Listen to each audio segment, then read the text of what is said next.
Em nome do Pai, do Filho e do Espírito Santo. Amém. Santa Teresinha do Menino Jesus, rogai por nós. Hoje vamos falar de Santa Teresinha e como ela via a Santa Missa. Primeiro, nós precisamos lembrar que na época de Santa Teresinha do Menino Jesus, as missas eram aquelas, de 4, 5 horas.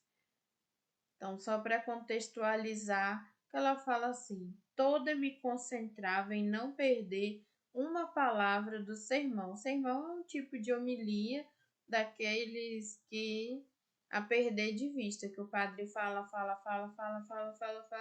Quando você pensa que ele está acabando, continua falando mais. 1 hora, 2 horas, né? Era grande. O primeiro que compreendi, o primeiro sermão que ela compreendeu foi sobre a paixão de Nosso Senhor. Daí em diante não tive dificuldades em perceber e saborear bem o sentido de todas as pregações. Bem, na época de Santa Teresinha, com uma missa aí de 4, 5 horas de duração, ela se concentrava toda em não perder a hora da homilia, a hora do sermão. Hoje nossa missa, quando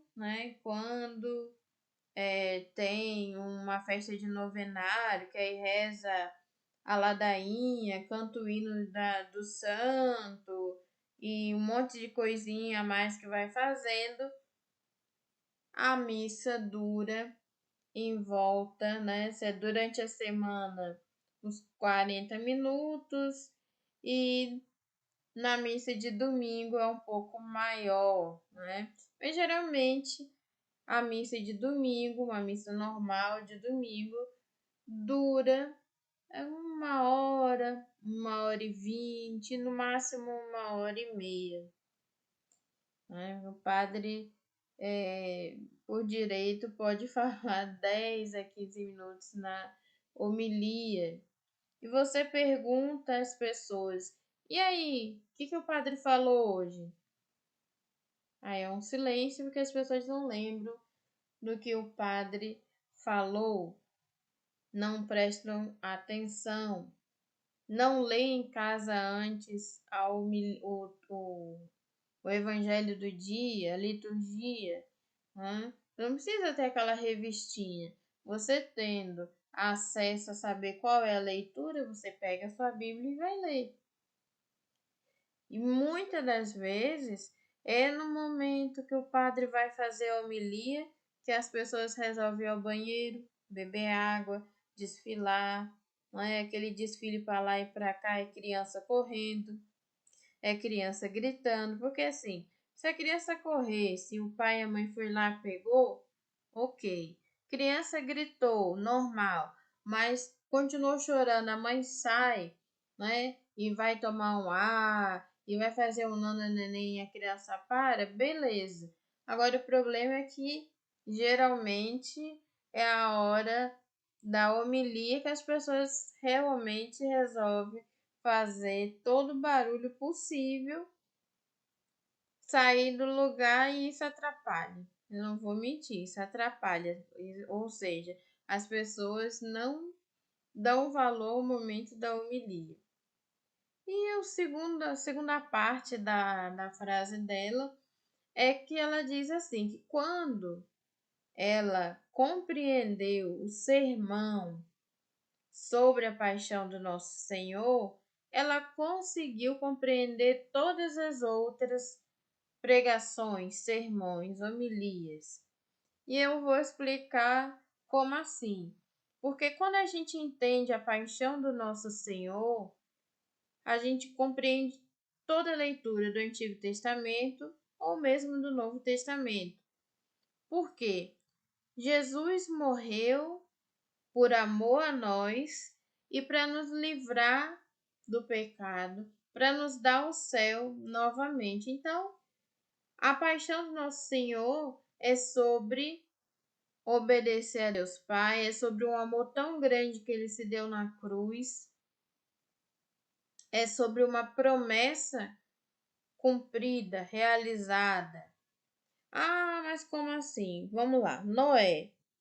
Noé, ele era um homem muito temente a Deus. Então, quando Deus se irritou, ele, antes mesmo de pensar assim seriamente em acabar com todo mundo, né, acabar com toda a humanidade, por amor a Noé, ele pede a Noé para construir a barca, instrui a construir a barca, salva a família de Noé pela fé que Noé tinha. A barca atualmente é a barca de Cristo, é a igreja. E a prova disso é que Jesus chama São Pedro para ser um pescador de almas. Ah, mas é que São Pedro já era mesmo um pescador. Mas se ele quisesse, não poderia ter chamado de outra forma, e não pescador de almas. E Jesus chama Pedro para ser pescador de almas. Nós temos, olha só, é o amor de Deus pela salvação, né? Não só física, mas a salvação da alma.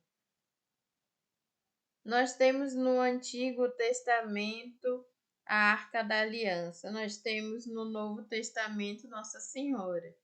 Nós temos as tábuas sagradas com os 10 mandamentos no Antigo Testamento. No Novo Testamento nós temos Jesus, que é o Verbo encarnado, que é a palavra em forma de pessoa. Entendeu como é que funciona? Antigo e Novo Testamento é sobre amor de Deus por nós e salvação que Deus quer nos dar. E em todo o Testamento, seja o Novo ou o Antigo, fala sobre a necessidade que nós precisamos de arrepender dos nossos pecados e tomar a cruz. Então, se você compreende a pregação da paixão do nosso Senhor, você vai saber que quando a gente fala assim, né, pela sua dolorosa paixão, tende misericórdia de nós e do mundo inteiro. A gente reza isso no plural. A gente reza, fala muita coisa no plural. Mas a salvação é individual e Deus fez um projeto para toda a humanidade, mas ele olha individualmente para cada coração, e é para mim, a salvação é para mim, esse amor de Deus é para mim, a salvação é para mim. Logo eu tenho que me converter, logo eu tenho que retribuir esse amor. Então, se eu consigo entender a paixão de nosso Senhor, eu consigo entender todas as outras pregações. Não existe dizer assim, no Antigo Testamento Deus era mau e no Novo Testamento Deus era bom. Não, Deus é o mesmo, ontem, hoje e sempre. Então não dá para ter um Deus de um jeito e um Deus de outro no Antigo e Novo Testamento. Então, assim, se a gente olha para o Antigo Testamento, tá cheio da palavra misericórdia. Se eu falo com Deus, me refiro a Deus, dizendo que é misericordioso, peço Deus misericórdia, Deus bondoso. Então, isso é a prova que Deus é bom, sim. Antes, ontem, hoje e sempre será. E a gente só compreende isso quando entende a paixão de nosso Senhor. Então, Santa Teresinha do Menino Jesus, ela nos ensina a olhar a paixão do nosso Senhor não só ali na cruz, mas olhar a redenção de Deus, o coração de Deus, o amor de Deus que se estende do Antigo ao Novo Testamento. Louvado seja nosso Senhor Jesus Cristo, para sempre seja louvado.